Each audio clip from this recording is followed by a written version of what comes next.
ایک دفعہ کا ذکر ہے کہ کسی گاؤں میں بہت ہی غریب دھوبی رہتا تھا۔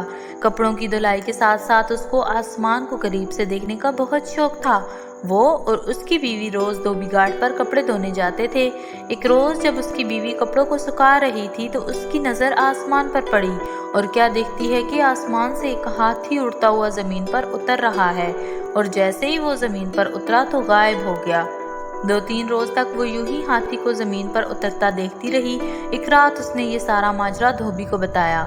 دھوبی پہلے تو بہت حیران ہوا، مگر پھر فیصلہ کیا کہ کل وہ اس ہاتھی پر نظر رکھیں گے کہ آیا یہ ہاتھی زمین پر کیوں اترتا ہے اور پھر غائب ہو جاتا ہے، آخر ایسا کیا ہے۔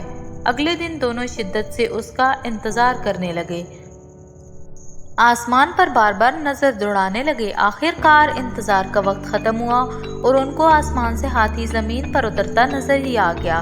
دونوں اس کے پیچھے چل پڑے۔ ہاتھی گنے کے کھیتوں میں گھس گیا اور خوب پیٹ بھر کر گنے کھانے لگا۔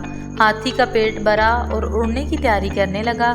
جیسے ہی اس نے اڑان بھری، دونوں میاں بیوی نے بھی ہاتھی کی دم پکڑ لی اور ہاتھی کے ساتھ اڑنے لگے۔ ہاتھی آسمان کی بلندیوں کو پہنچا تو دھوبی کیا دیکھتا ہے کہ ایک پہاڑ ہیرے سونے کے جواہرات سے چمک رہا ہے۔ یوں لگ رہا تھا جیسے کوئی اپنا خزانہ یہاں چھوڑ کر بھولے بیٹھا ہے۔ دونوں میاں بیوی کی آنکھیں دنگ رہ گئیں۔ آخر ہاتھی پہاڑ پر اتر گیا۔ دونوں میاں بیوی بھاگ کر سونے پر ٹوٹ پڑے اور زیادہ سے زیادہ سونا اکٹھا کرنے کی کوشش کرنے لگے۔ رات کے بڑھتے اندھیرے سے پریشان ہونے لگے۔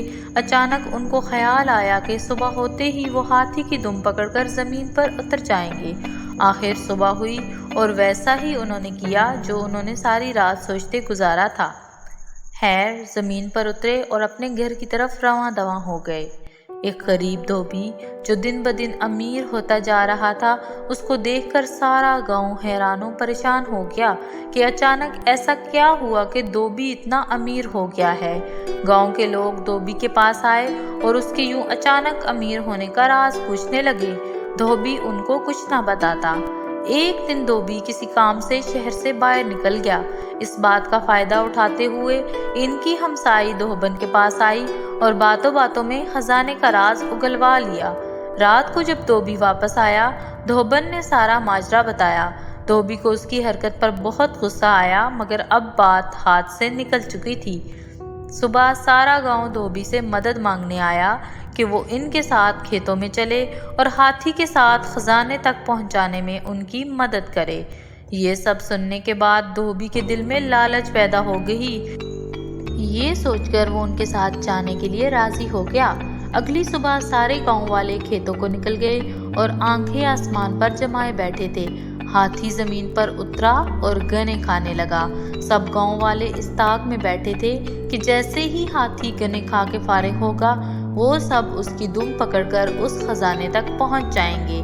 جیسے ہی ہاتھی اڑنے لگا، سب نے اس کی دم پکڑ لی۔ دھوبی سب سے آگے اس کی دم پکڑے تھا اور یوں اس کے پیچھے ایک لمبی قطار میں پورا گاؤں ایک دوسرے کو پکڑے ہاتھی کے ساتھ اڑے چلے جا رہے تھے۔